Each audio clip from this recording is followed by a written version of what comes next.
Nakatakdang buksan sa publiko ang bagong gawang kalsada at inayos na drainage system sa Gomez Street sa may Barangay 4, Dagupan City bilang bahagi ng mga hakbang upang matugunan ang matagal ng suliranin sa pagbaha sa lugar.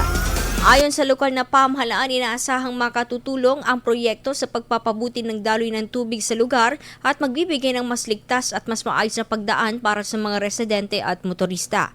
Kabilang sa isinagawang infrastruktura ang rehabilitasyon ng kalsada at pagsasaayos ng drainage system upang maiwasan ang pag-ipon ng tubig tuwing malakas ang ulan o mataas ang tubig baha. Binigyan din ng pamahalang panglungsod na mahalaga ang koordinasyon ng lokal na pamahalaan at barangay sa pagpapatupad ng mga proyektong pang-infrastruktura at iba pang programang direktang makikinabang ang mga residente. IFM News. IFM News. IFM News.